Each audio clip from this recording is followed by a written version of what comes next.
Hello students. तो कल अपन ने इलेक्ट्रिक करंट के कारण मैग्नेटिक फील्ड प्रोड्यूस करवाया था, जिसमें एक्सपेरिमेंट किया था हमने, वोरस्टेड एक्सपेरिमेंट। उसको बहुत अच्छे से पढ़ा था। तो देखा था कि किसी किसी वायर में करंट फ्लो हो रहा है तो उसके चारों तरफ मैग्नेटिक फील्ड प्रोड्यूस हो जाता है, ठीक है ना। और उसकी डायरेक्शन भी हमने देखी थी कि कौन से रूल से, राइट हैंड थंब रूल से हम डायरेक्शन बताते थे। जैसे मान लीजिए वायर है तो थंब किधर होना चाहिए राइट हैंड का, इसकी करंट की डायरेक्शन में, तो फिंगर्स का जो कर्वेचर है वो मतलब डायरेक्शन बताएगा। जैसे ये एंटी क्लॉकवाइज हो गया है, अगर डाउनवर्ड होती तो कैसे हो जाता है, ये क्लॉकवाइज हो जाता है। इस प्रकार से हमने ये डायरेक्शन बताई। वैसे यहाँ पे एक पॉइंट और बता देता हूँ आपको मैं। ये तो जैसे मान लीजिए कई बार ये तो स्ट्रेट वायर की बात कर रहा है। मान लीजिए कई बार हमारे पास कोई एक रिंग है, मतलब सर्कुलर वायर है इस प्रकार से, और इसमें क्या हो रहा है, करंट फ्लो हो रहा है आई, ठीक है ना। तो इसके ये भी तो वायर कंडक्टर है, इसमें भी तो करंट फ्लो हो रहा है। तो इसके कारण जो मैग्नेटिक फील्ड की डायरेक्शन है वो मतलब किधर होगी, कैसे होगी, उसके लिए एक अलग से रूल बताया गया था कि राइट हैंड पाम रूल। ये भी नोट कर लेना आप वहां पे, राइट हैंड पाम रूल। इसमें क्या कह रहा है कि आपका जो राइट हैंड है ना, जो राइट हैंड है, अब उसमें यहाँ पे जो पहले वाला जो रूल था राइट हैंड थंब रूल है, एक्चुअल में उसका क्या है, ये अपोजिट है।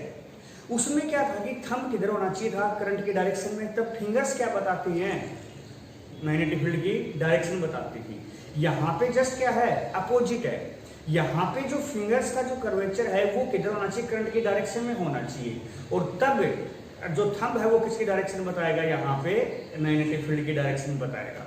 तो देखिए यहाँ पे जैसे हम यहाँ पे करते हैं तो जो डायरेक्शन है वो किस प्रकार से होगी। जैसे मान लीजिए वायर है, ये मैं थोड़ा सा इससे बता देता हूँ। जैसे मान लीजिए वायर है तो हमारी जो डायरेक्शन है वो किधर ऐसे है, मतलब करंट एंटी क्लॉकवाइज घूम रहा है तो फ्लो हो रहा है, तो यहाँ पे कर्वेचर ऐसे होगा, थंब किधर हुआ, ऊपर की तरफ। तो यहाँ पे जो मैग्नेटिक फील्ड की डायरेक्शन है वो किधर हो जाएगी, यहाँ पे ऊपर की तरफ होगी, ठीक है।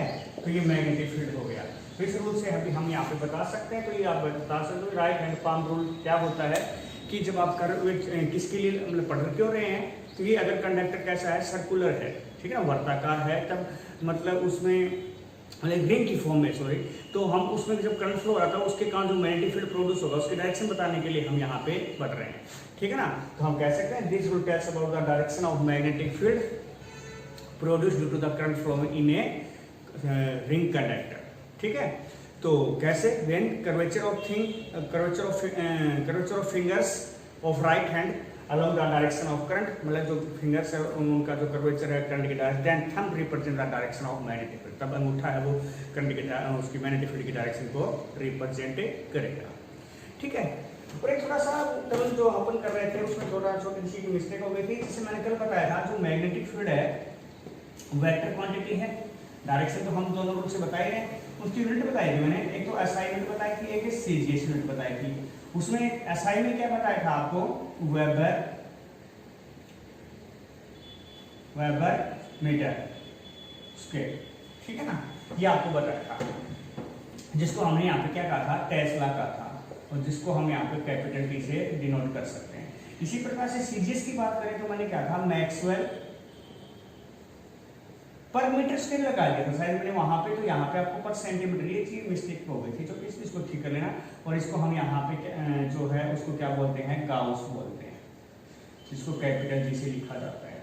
और इसमें रिलेशन क्या बताया था, 1 टेस्ला इक्वल टू 10⁴ गाउस, ये तो बताया गया था। छोटी सी जो मिस्टेक थी वो यहाँ थी, ठीक है। तो ये सब बातें, फिर मैग्नेटिक फोर्स की बात की थी हमने, तो वो भी बता दिया था, Q V B sine theta, तो उसके अलग अलग केस, 4 केस आपको बताए थे। तो कल वाला जो मैंने थोड़ा सा रिपीट किया है आपको, तो वो ध्यान रखना है क्योंकि आगे आज जो अपन करेंगे वो काम आएगा। आज जो टॉपिक होगा वो एग्जाम में, अभी तो जो क्या था वो ये बेसिक था, क्योंकि इनके बगैर हम आगे की टॉपिक कर नहीं सकते हैं। तो आगे आज जो टॉपिक स्टार्ट होगा ना वो वेरी इंपॉर्टेंट है, क्योंकि एग्जाम में उनमें से एक क्वेश्चन जरूर आ जाता है, क्योंकि यहाँ पे लॉ पढ़ रहे हैं और उस लॉ की क्या होगी, 3 एप्लीकेशन होंगी, 3 एप्लीकेशंस। तो उन एप्लीकेशंस में लॉ के साथ एक क्वेश्चन पूछा जाता है 3 या 4 मार्क्स का। तो वेरी इंपॉर्टेंट है, थोड़ा सा ध्यान से देखना एग्जाम में आता है। और कल वाला था वो बेसिक था, ये सबको समझने चाहिए। तो आज हमारा जो टॉपिक है वो क्या है, बायो-सावर्ट्स लॉ।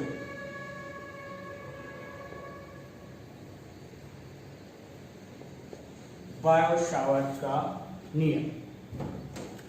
पहली बात, हम यहाँ पे ये लोग क्यों पढ़ रहे हैं, क्या बताता है ये, तो आपको बता देता हूं कि ये हम पढ़ क्यों रहे हैं। ये एक्चुअली मैग्नेटिक फील्ड कितना प्रोड्यूस होगा, किसी कोई भी करंट कैरिंग वायर है उसके कारण, ये मान लीजिए करंट कैरिंग वायर हो गया, इसके कारण मैग्नेटिक फील्ड कितना प्रोड्यूस होगा।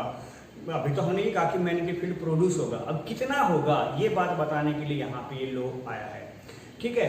परंतु इसकी कंडीशन है यहाँ पे कि ये जो लॉ है वो कहाँ पे लागू होगा, एक स्मॉल करंट एलिमेंट पे लागू होगा। किस पे लागू होगा, एक मान लीजिए टोटल लेंथ है थी, तो इसकी स्मॉल करंट एलिमेंट का मतलब, करंट कैरिंग एलिमेंट का मतलब क्या होता है, एक करंट कैरिंग कंडक्टर में धारावाही चालक का वह छोटा सा पार्ट जिसमें करंट फ्लो रहा है, ठीक है। Current carrying, small current carrying element, ध्यान से सुनना, स्मॉल करंट कैरिंग एलिमेंट, ठीक है ना।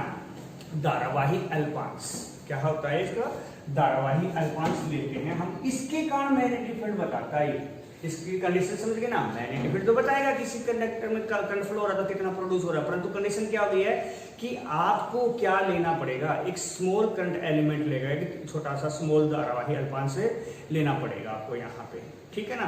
तो देखिए किस प्रकार से क्या बताता है कि जैसे हमने यहाँ पे ले लिया है डीएल, एक स्मॉल करंट एलिमेंट ले लिया, मान लीजिए इसके कारण यहाँ पे पी पॉइंट के ऊपर हम यहाँ पे मैग्नेटिक फील्ड निकालना चाहते हैं, ठीक है, जो कि इससे आर डिस्प्लेसमेंट वेक्टर से है, जो कि इसके साथ स्मॉल एलिमेंट के साथ कितने का एंगल बना रहा है, थीटा का एंगल बना रहा है। तो पी पॉइंट के ऊपर ये क्या बताएगा, मैग्नेटिक फील्ड बताएगा कितना होगा।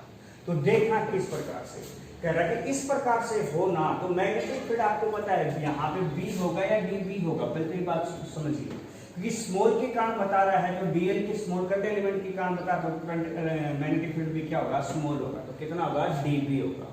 टोटल हम कर लेंगे, क्या हमारे पास फिजिक्स में एक रूल है, इंटीग्रेशन कर दो टोटल आ जाएगा, ठीक है। तो देखिए यहाँ पे ये कह रहा है कि जो बायो-सावर्ट्स लॉ कह रहा है कि कोई आपका पास करंट कैरिंग एलिमेंट है ना, उसके कारण किसी पॉइंट के ऊपर मैग्नेटिक फील्ड जो होगा ना, वो दो तीन बातों पर डिपेंड करता है।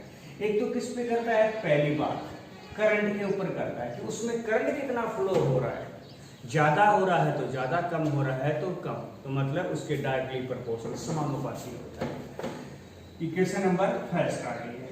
दूसरी बात, डीएल साइन थीटा, मतलब स्मॉल करंट एलिमेंट आपने कितना लिया है, 1 सेंटीमीटर, 2 सेंटीमीटर, 5 सेंटीमीटर, 50 सेंटीमीटर, कितना लिया है, और जो पोजीशन वेक्टर है वो आपका उसके साथ में कितने का एंगल बना, पोजीशन के ऊपर भी डिपेंड करता है। यहाँ पे आपको बता देता हूँ, बस एक बात और बता देता हूँ, वहाँ पे आपको जो बायो-सावर्ट्स सॉरी और स्टेट एक्सपेरिमेंट किया उसमें 3-4 पॉइंट बताया था, उसमें एक पॉइंट और भी था कि वहां पे अगर नीडल को, जैसे नीडल आपने रखी थी वायर के पास, उसको दूर लेके जाते हो ना और एक पास में लेके आते हो, इससे भी इफेक्ट पड़ता था।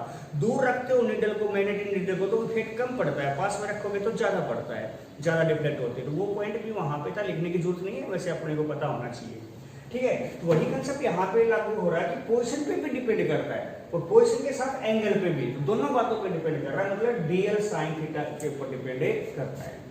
तीसरी नंबर बात, डायरेक्टली इनवर्सली प्रोपोर्शनल होता है तो पोजीशन वेक्टर, मैंने बताया ना पोजीशन वेक्टर के ऊपर भी डिपेंड करता है। जब दूर है तो मतलब मैग्नेटिक फील्ड कम होगा, और कम है, दूरी कम है तो ज्यादा होगा, तो मतलब इस प्रकार से केस होता है, तो उसका क्या होता है, इनवर्सली प्रोपोर्शनल होता है। इक्वेशन नंबर कितनी आ गई है आपके पास, 3 हो गई है। अब हम क्या कर सकते हैं, हमारे पास एक रूल है कि by equation first, second and third, तीनों इक्वेशनों को हम यहाँ पे करते हैं, तो क्या आता है हमारे पास, यहाँ पे देख लीजिए, तो क्या आ जाएगा, dB डायरेक्टली प्रोपोर्शनल आई dl साइन थीटा अपॉन में r स्क्वायर, ये आ गया आपके पास, ठीक है। अब आपको पता है किसी भी प्रोपोर्शनलिटी को हटाते हो तो क्या लगता है, कांस्टेंट लगता है, तो आपके पास यहाँ पे कांस्टेंट लग गया, k लग गया, आई dl साइन थीटा अपॉन में r स्क्वायर, ठीक है, ये आपका बायो-सावर्ट्स लॉ है। ये यहाँ पे कांस्टेंट है, मैग्नेटिक कांस्टेंट होता है, ठीक है, मैग्नेटिक कांस्टेंट होता है जिसकी वैल्यू होती है यहाँ पे म्यू नॉट अपॉन में 4 पाई, जिसकी वैल्यू मैथमेटिकल वैल्यू होती है 10⁻⁻7 होती है। तो हमारे पास यहाँ पे इसलिए यहाँ पे जो बायो-सावर्ट्स लॉ का फॉर्मूला बन गया म्यू नॉट अपॉन में 4 पाई आई dl साइन थीटा अपॉन में आर स्क्वायर। जब भी बायो-सावर्ट्स का नाम आए तब आप ये फॉर्मूला यहाँ पे लिख देंगे, ठीक है ना। ये formula very very very important है। आपसे जब भी बायो-सावर्ट्स लॉ का नाम पूछा आ जाए तो क्या म्यू नॉट अपॉन में 4 पाई आई dl साइन थीटा अपॉन में आर स्क्वायर है। बात आ गई यहाँ पे जो नई चीज आई है म्यू नॉट। म्यू नॉट यहाँ पे क्या है, परमिएबिलिटी, मैग्नेटिक परमिएबिलिटी होती है। म्यू नॉट लगा है तो किसके लिए है, फॉर ए फ्री स्पेस, मतलब चुंबकशील में इसको चुंबकशीलता बोलते हैं। चुंबकशीलता किसके लिए है, निर्वात के लिए। किसके लिए है, निर्वात के लिए। जैसे इसकी वैल्यू पूछी जाए तो आप यहां से निकाल सकते हो। म्यू नॉट की वैल्यू कितनी होगी है 4 पाई इंटू में 10⁻⁻7, ये इसकी वैल्यू होती है, ठीक है ना। जैसे हमने इलेक्ट्रिक फील्ड के अंदर पढ़ा था इलेक्ट्रिक परमिटिविटी, वहां पे परमिटिविटी था, यहाँ पे परमेबिलिटी है। ये थोड़ा सा आपको यहाँ पे ध्यान रखना है, ठीक है। तो ये आपका क्या हो गया है, बायो-सावर्ट्स का नियम हो गया। तो अपन कह सकते हैं कि ये क्या बताता है, जैसे डेफिनेशन लिखना चाहेंगे, this law tells about the magnetic field due to the small current element. मतलब ये जो नियम है इस धारावाही अल्पांश के कारण चुंबकीय क्षेत्र के बारे में बताता है। कैसे बताता है ये वो बात है, according to this rule magnetic field at any point is directly proportional to the current flowing and dl sin theta and inversely proportional to the r square. r square यहाँ पे क्या है, पोजीशन वेक्टर है, ठीक है, स्थिति सदिश होता है। तो ये आपका क्या हो गया है, यहाँ पे बायो-सावर्ट्स वेरी इंपॉर्टेंट है। अब ये तो हमने इसका क्या पढ़ा है, स्केलर फॉर्म पढ़ी है। अगर हम इसकी वेक्टर फॉर्म पढ़ना चाहें तो वेरी सिंपल, कोई अलग से बात नहीं बतानी है आपको, क्योंकि आपने क्या पढ़ रखा है, कूलॉम्स लॉ पढ़ रखा है, उसकी वेक्टर फॉर्म भी पढ़ी है। तो बस वही आपको यहाँ पे करना है। तो देखिए किस प्रकार से वेक्टर फॉर्म करना चाहेंगे तो वेक्टर फॉर्म क्या हो जाएगा, आपको पता है वेक्टर फॉर्म के लिए क्या करते हैं, एरो लगाते हैं, और क्या आ जाएगा यहाँ पे, मिटा देता हूं एक बार के लिए।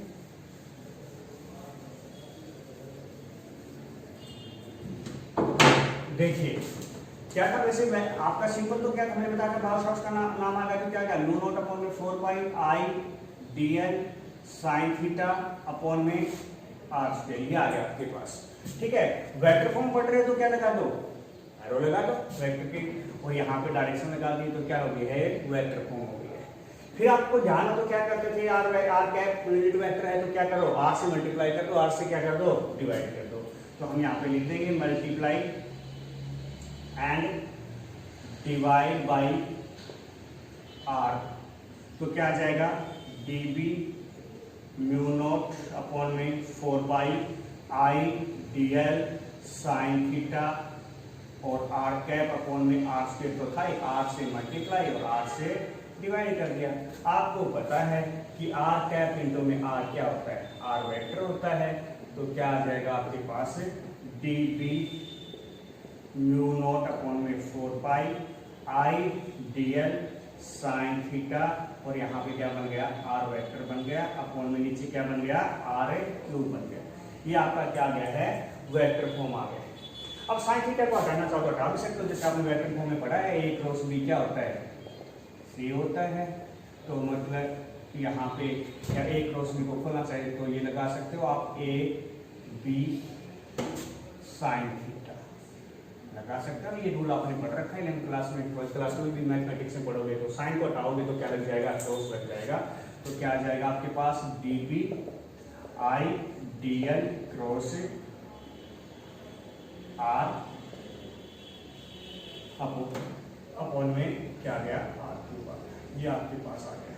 तो आप देख रहे हो यहाँ पे कि हमने वेक्टर फॉर्म पढ़ दिया। तो यहाँ पे जो मैग्नेटिक फील्ड की डायरेक्शन क्या होगी, डायरेक्शन क्या होगी, तो उसके लिए हम यहाँ पे स्क्रू रूल लगा देते हैं। क्या लगा देते हैं? स्क्रू रूल बोलते हैं। जैसे मान लिया मैंने बताया था A क्रॉस B क्या रहता है C, मतलब ये रूल आपने पढ़ा है, मैं उसमें वेक्टर के अंदर फिजिक्स में पढ़ा है और मैथ में पढ़ा है। तो A जैसे मान लीजिए A क्या है यहाँ पे I cross J equal to क्या था K, तो मतलब जो C की डायरेक्शन है वो क्या हो गया K और I और J के तीनों क्या होते हैं? दूसरे के परपेंडिकुलर होते हैं। तो इसका मतलब जो K की डायरेक्शन है उन दोनों की क्या होगी? परपेंडिकुलर। और DB की डायरेक्शन DL और R की क्या होगी? हमेशा परपेंडिकुलर होगी, ये याद रखना, ठीक है। राइट हैंड स्क्रू रूल के द्वारा हम इसको पढ़ते हैं, इसकी डायरेक्शन पढ़ने की जरूरत नहीं है, आपको पता होना चाहिए कि राइट हैंड स्क्रू रूल के द्वारा हम इसकी डायरेक्शन बता। लास्ट में आप लिख भी सकते हो कि direction of this magnetic field represent by right hand screw rule के द्वारा हमें रिप्रेजेंट करते हैं, ठीक है।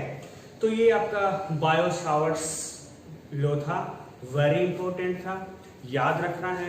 जब भी बायो सावर्ट्स का नाम आ जाए DB equal to mu naught upon में 4 pi ideal sine theta upon में R स्क्वायर, ठीक है। तो एग्जाम में ये लगभग न्यू मान के चले 90% आता ही आता है, क्योंकि इसकी 3 एप्लीकेशन है, कभी कौन सी आ जाती है, कभी कौन सी आ जाती है, और उनके साथ में बायो इस लॉ की जो डेफिनेशन है ना वो साथ में जरूर पूछता है। ये नहीं कि पिछले साल आ गया ये वो आ गया कौन की बार नहीं आई, ऐसा कुछ नहीं है, क्योंकि लॉ होता है उसका कोई रिपीटेशन नहीं माना जाता, एप्लीकेशन का रिपीटेशन माना था। रिपीटेशन तो 3 है, तो 3 में से कोई भी एक दे देंगे, जैसे लास्ट ईयर नहीं आई है वो, ठीक है ना। तो हम इसकी आज एक एप्लीकेशन पढ़ते हैं और बाकी देखते हैं।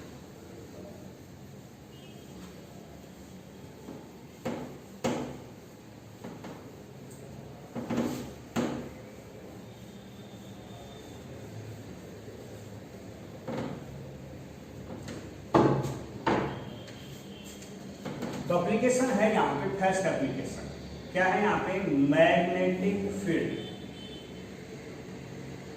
at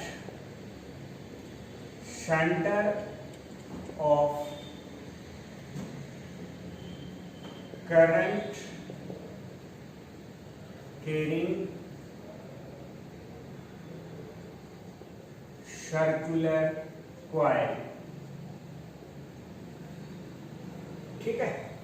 मतलब किसी धारावाही कुंडली, किसी धारावाही वर्ताकार कुंडली, किसी धारावाही वर्ताकार कुंडली के केंद्र पर चुंबकीय क्षेत्र, नाम याद रखना, किसी धारावाही वर्ताकार, क्योंकि मैंने यहाँ पे सर्कुलर लिखा है, तो किसी धारावाही वर्ताकार कुंडली के केंद्र पर चुंबकीय क्षेत्र किसका यूज करते हुए? यूजिंग बायो सावर्ट्स लॉ, मतलब बायो सावर्ट के नियम का यूज करते हुए ये मैग्नेटिक फील्ड निकाले।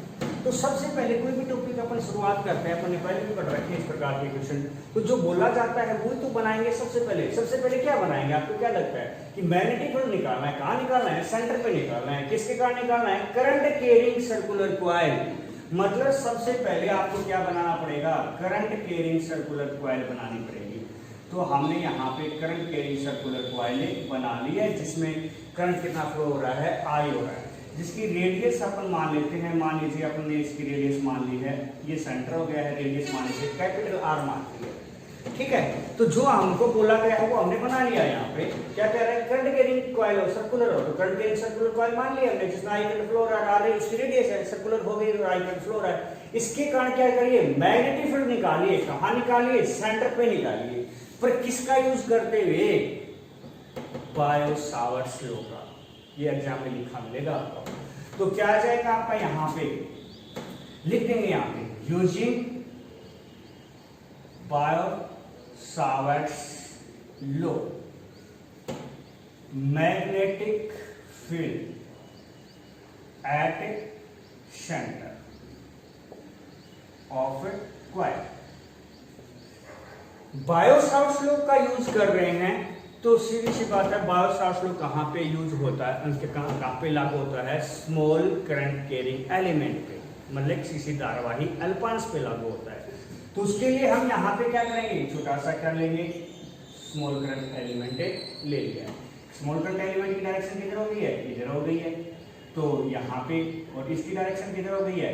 लिखने की जरूरत नहीं है, इसकी किधर हो गई इधर। तो यहाँ पे जो एंगल बन रहा है वो कितने का बन रहा है? थीटा का।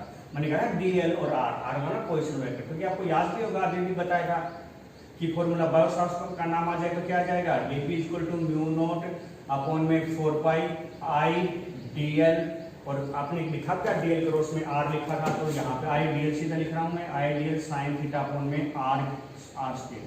आपने देखा था, अभी मैंने लिखा था dl क्रॉस r लिखा था, dl क्रॉस r का मतलब जो एंगल है वो किसके बीच में, i और dl के बीच में नहीं है, i तो स्केलर क्वांटिटी होती है, तो dl और r पोजीशन वेक्टर इन दोनों के बीच में एंगल है, तो dl कितना है इधर, पोजीशन वेक्टर क्या है, ये तो है ना, दोनों के बीच में ये ऐसे कितने का एंगल बना है, यहाँ पे 90 का बना है, कितने का बना है, 90 डिग्री का।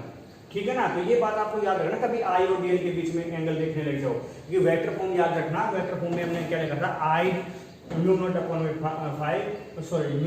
4 पाई आई dl क्रॉस r अपॉन में r क्यूब, मतलब dl और r के बीच में एंगल है, तो dl जैसे मान लीजिए कोई ये मान लीजिए ये रिंग है, यहाँ पे आपने कोई छोटा सा वो ले लिया है, तो इसकी डायरेक्शन किधर हो, यहाँ पे इधर हुई है, और r कैसे हुई है, तो एंगल कितने का बना है, यहाँ पे 90 का बना है। ठीक है ना, तो यहाँ पे एंगल कितने का बना, यहाँ पे 90 का बना है। तो यहाँ पे अब आगे देखिए,